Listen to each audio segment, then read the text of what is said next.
Hello বন্ধুরা, তোমার সকলকে স্বাগতম তোমাদের চ্যানেল ডাব্লিউবি প্রাইভেট টিউশনে। তো আজকের এই ভিডিওতে আমরা এবিটিএ মাধ্যমিক টেস্ট পেপার 2024-25 পেজ নাম্বার হচ্ছে 111 বাংলার প্রশ্নপত্রের উত্তর নিয়ে আজকের এই ভিডিওতে আলোচনা করব। একের দাগে বলছে সঠিক উত্তরটি বেছে নিয়ে লেখো। একের এক, তা ওরকম একটি লেখক মিশ্র থাকা মন্দ নয়। কথাটি বলেছে অপশন নাম্বার গ, উত্তর হবে ছোট তপনের মেজ কাকু। নেক্সট প্রশ্ন বলছে একের দাগের এটা হচ্ছে একের দাগের দুই, বলছে রামদাসের স্ত্রী তৈরি মিষ্টান্ন অপূর্বকে অফিসে এনে দিত। অপশন নাম্বার গ, একজন ব্রাহ্মণ পেয়াদা। একের দাগের বলছে একের দাগের তিন, বলছে নদের চাঁদ কর্মস্থলের চাঁদ কাছে কর্মস্থলের কাছে নদীটিতে কত বছর চেনে? 4 বছর। অপশন নাম্বার খ। একের দাগের চার, অসুখী একজন কবিতায় একটার পর একটা বছরগুলো কিভাবে নেমে এলো বলে কবি মনে করতেন। অপশন নাম্বার খ, পাথরের মতো। একের দাগের পাঁচ, সমুদ্র পাড়ে সেই মুহূর্তেই তাদের পাড়ায় পাড়ায় মন্দিরে মন্দিরে বেজে উঠেছিল পুজোর ঘণ্টা। অপশন নাম্বার খ। একের দাগের ছয়, কন্যারে ফেলিল যথা, কন্যার নাম কি? পদ্মাবতী। অপশন নাম্বার ক। নেক্সট প্রশ্ন একের দাগে সাত, পালকের কলমের ইংরেজি নাম হলো কি? কুইল। অপশন নাম্বার গ। একের দাগের আট, বলছে প্রাবন্ধিক শ্রীপান্তের প্রকৃত নাম নিখিল সরকার। অপশন নাম্বার ঘ। একের দাগের নয়, অল্পবিদ্যার যে ভয়ঙ্করী তার প্রমাণ পাওয়া যায়। এটা হবে অপশন নাম্বার ঘ, সাময়িক পত্রাদিতে। একের দাগের দশ, হিসাবের মেজাজ চড়ে গেল। এখানে মেজাজ চিহ্নিত পদটি কোন কারকের উদাহরণ? কর্মকারক। অপশন নাম্বার ক। একের দাগের 11, বলছে যে কর্তা অন্যকে দিয়ে ক্রিয়া সম্পন্ন করায় তা হলো কি? প্রযোজক কর্তা। অপশন নাম্বার ক। নেক্সট প্রশ্ন বলছে পরেরটা দেখো, বলছে বলছে শোকানল একটি কোন সমাসের উদাহরণ? এটা হবে অপশন নাম্বার গ, রূপক কর্মধারায়। একের দাগের 13, যে সমাসে পূর্বপদের বিভক্তি লোপ পায় এবং পরপদের অর্থ প্রধান রূপে প্রতীয়মান হয় তাকে বলা হয় কি? তৎপুরুষ সমাস। অপশন নাম্বার ঘ। একের দাগের 14, বয়স 30 বছরের অধিক নয় কিন্তু ভারী রোগা দেখায়, এটি কোন শ্রেণীর বাক্য? যৌগিক বাক্য। অপশন নাম্বার ঘ। একের দাগের 15, বাংলায় এই দুর্দিনে আমাকে ত্যাগ করবেন না, এটি কি ধরনের বাক্য? অনুজ্ঞাসূচক বাক্য। অপশন নাম্বার ক। একের দাগের 16, যে বাচ্য কর্তা বা কর্মের পরিবর্তে ক্রিয়ার ভাব বা অর্থই প্রধানভাবে প্রতীয়মান হয় তাকে বলে কি? ভাববাচ্য। অপশন নাম্বার গ। একের দাগের 17, নদী বিদ্রোহের কারণ সে বুঝতে পারিয়াছে, এটি কোন বাচ্যের উদাহরণ? এটা হচ্ছে কর্তৃবাচ্য। অপশন নাম্বার ক।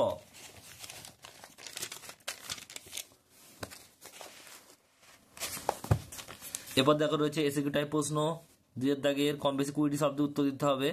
দুইয়ের একের যে কোনো 4টি প্রশ্ন উত্তর দাও। একেরটা, কোথায় হারিয়ে যায় এইসব কথার মধ্যে কে কেন হারিয়ে যায়? উত্তরে লিখবে মেসোর কালেকশনের কথা সারা বাড়িতে ছড়িয়ে পড়ায় অনেক বলছে তপনের বাবা মেজ কাকু বুঝিয়ে দেন, মেসো না থাকলে তপনের লেখা প্রকাশিত হতো না। এইভাবে তপনের নতুন মেসোর মহত্বের কথাই আলোচিত হয়।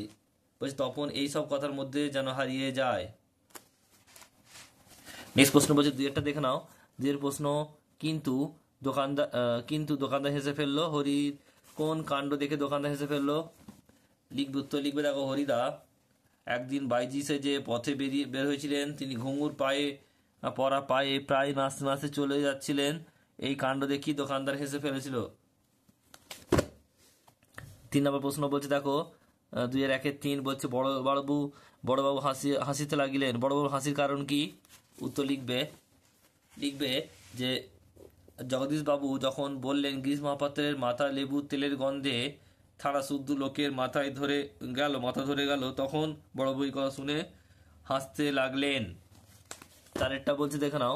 চারের প্রশ্ন বলছে আবেগ ভরা গলায় বলছে হাসান বললেন। হাসান কি বলেছিলেন? উত্তরটা কি লিখবে দেখে নাও। উত্তর লিখবে যে আবেগ ভরা গলায় হাসান অমৃতের মাকে বলেছিল যে অমৃতের মতো ছেলে পেলে তিনি 21 জনকেও বলছে প্রতিপালন করতে রাজি আছেন। নেক্সট প্রশ্ন দেখো রয়েছে পরেরটা, 5 দাগের প্রশ্ন। সে প্রায় কাঁদিয়া ফেলিয়াছিল, তার কেঁদে ফেলার কারণ কি? উত্তর লিখবে নদের চাঁদের বাড়ির পাশ দিয়ে বয়ে চলা বলছে ক্ষীণ স্রোতা নদীটি অনাবৃষ্টির ফলে প্রায় শুকিয়ে যাওয়ার উপক্রম হলে সে কেঁদে ফেলেছিল। নেক্সট প্রশ্ন দেখো পরেরটা কি বলছে। এরপর হচ্ছে দুইয়ের একেরটা, আমাদের ইতিহাস নিয়ে এই কথা বলার কারণ কি লিখবে। এমন বলা হয়েছে কারণ সাধারণ মানুষরা কোনোদিনও ইতিহাসে পাতায় ঠাঁই পায় না। নেক্সট প্রশ্ন বলছে, পরেরটা দেখো 2 নম্বর প্রশ্ন, প্রলয় বয়েও আসছে হেসে, প্রলয় বহন করেও তার মুখে হাসি কেন? উত্তর লিখবে, প্রলয় বার্তা নিয়ে মহাকালের হাসি মুখে আসার কারণ তিনি ধ্বংসের মাধ্যমে সৃষ্টি করেন। নেক্সট প্রশ্ন দেখো পরেরটা কি বলছে। এরপরের প্রশ্ন রয়েছে 2-3 বিদ্রুপ করেছিলে ভীষণকে, কিভাবে বিদ্রুপ করেছিল? উত্তরটা কি দেখে নাও। লিখবে যে অরণ্য প্রকৃতি দুর্ভেদ্য রহস্য আফ্রিকা বিদ্রুপের ছদ্মবেশে বিদ্রুপ করেছিল।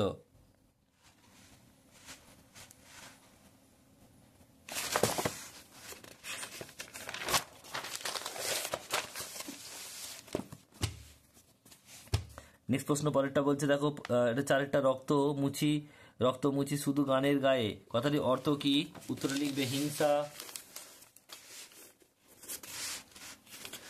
লিখবে হিংসা বলছে আগ্রাসনের অস্ত্রের আঘাতে বলছে মানবতা আজ রক্তাক্ত, তাই কবি মনে করেন হিংসা রক্তাক্ততা থেকে মুক্ত করতে পারেন গান বা শিল্প সৃষ্টি। নেক্সট প্রশ্ন বলছে পরেরটা দেখো, এটা হচ্ছে 5 প্রশ্ন, সিন্ধু তীরে কবিতাটি কোন কাব্যের অন্তর্গত? উত্তর হবে এটা হচ্ছে পদ্মাবতী কাব্যগ্রন্থের অন্তর্গত। নেক্সট প্রশ্ন বলছে 2-3-1,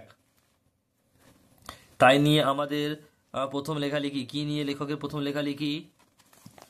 উত্তর লিখবে এটা হবে বাঁশের কঞ্চির কলম, মাটির দোয়াত, ঘরে তৈরি কালি আর কলাপাতা নিয়ে লেখকদের প্রথম লেখালেখি। নেক্সট প্রশ্ন 2-টা বলছে দেখে নাও। 2 প্রশ্ন বলছে যে ছেলেবেলায় রাজশেখর বসু কার লেখা জ্যামিতিক বই পড়তেন? উত্তর হবে রাজশেখর বসু ব্রাহ্মমোহন মল্লিকের লেখা জ্যামিতিক বই পড়তেন। নেক্সট প্রশ্ন 3-টা বলছে দেখে নাও। 3 প্রশ্ন বলছে কোন সাহিত্যিক টাইপরাইটারে সাহিত্য রচনা করে গেছেন? এটা হবে অন্নদামঙ্গল রায়। 4টা বলছে, 4 প্রশ্ন বলছে এই কথাটি সকল লেখকেরই মনে রাখা উচিত, কোন কথা সকল লেখককে মনে রাখতে বলেছেন? উত্তরটা লিখবে যে বৈজ্ঞানিক প্রসঙ্গে ভাষা অত্যন্ত সহজ ও স্পষ্ট হওয়া আবশ্যিক, এই কথাটি সবসময় লেখকদের মনে রাখা উচিত। নেক্সট প্রশ্ন দেখা রয়েছে 2-4, 1-টা বলছে যে শূন্য বিভক্তি কাকে বলে? উত্তরটা কি লিখবে দেখে নাও। যে শব্দ বিভক্তি চিহ্ন শব্দে যুক্ত হয়েও নিজে অপ্রকাশিত থেকে শব্দকে পদে পরিণত করে তাকে শূন্য বিভক্তি বলে। নেক্সট প্রশ্ন বলছে দেখো 2-4-2, চিহ্নিত পদটি কারক বিভক্তি নির্ণয় করো। বলছে এখানে দেখো শিশুরা খেলছিল মায়ের কোলে, এটা কি হবে? এটা হবে অধিকরণ কারকে এই বিভক্তি, কারণ এটা স্থান বোঝাচ্ছে। নেক্সট প্রশ্ন বলছে পরেরটা দেখো 3-টা, একটি সমাধাতুল্য কর্তার উদাহরণ দাও। গায়ক গায়। নেক্সট প্রশ্ন দেখো 4-টা কি রয়েছে। 4 প্রশ্ন বলছে অলোপ সমাস কাকে বলে? উত্তর লিখবে যে সমাসে সমাস নিষ্পন্ন হওয়ার পরেও পূর্বপদের বিভক্তি আগের মতোই থেকে যায়, অর্থাৎ লোপ পায় না, তাকে অলোপ সমাস বলে। যেমন মামার বাড়ি ইজ ইকুয়াল টু মামা বাড়ি। নেক্সট হচ্ছে দেখো 5-টা কি বলছে, অন্য ভাষা এর সমাসবদ্ধ রূপ উল্লেখ করে সমাসের নাম লেখো। এটা অন্য ভাষার কি ভাষান্তর হবে, আর এটা হচ্ছে নিত্য সমাস, এটা ভাষান্তর নিত্য সমাস। নেক্সট প্রশ্ন পরেরটা বলছে দেখো, পরের প্রশ্ন এটা হচ্ছে 6-টা, বলছে যে সমাসে পূর্বপদ ও পরপদের অর্থ প্রাধান্য পায় না, অন্য কোনো ব্যক্তি বা বস্তুর অর্থ প্রাধান্য পায়, তাকে কি সমাস বলে? এটা হয় বহুব্রী সমাস। নেক্সট প্রশ্ন 7-টা বলছে দেখে নাও। 7 প্রশ্ন বলছে যেখানে ছিল শহর সেখানেই ছড়িয়ে রইল কাঠকয়লা। শহর বাক্যে রূপান্তর করো। উত্তর হবে শহরের স্থানে ছড়িয়ে রইল কাঠকয়লা। নেক্সট প্রশ্ন বলছে আটেরটা। আটের প্রশ্ন বলছে তবে তপনেরই বা লেখক হতে বাধা কি? নির্দেশক বাক্যে পরিণত করো। উত্তরটা হবে কি তপনেরও লেখক হতে কোনো বাধা নেই। নয়ের প্রশ্ন কি বলছে দেখে নাও। নয়ের দাগের বলছে আমরা কালি তৈরি করতাম নিজেরাই। করবাচ্চে পরিণত করো। করবাচ্চে। উত্তরটা কি হবে দেখে নাও। উত্তরটা হবে আমাদের দ্বারা কালিও তৈরি করা হতো। নেক্সট প্রশ্ন এবং শেষ প্রশ্ন দেখে নাও। একটি ভাববাচ্যের উদাহরণ দাও। মহাশয় কোথায় থাকা হয়? মহাশয়ের কোথায় থাকা হয়?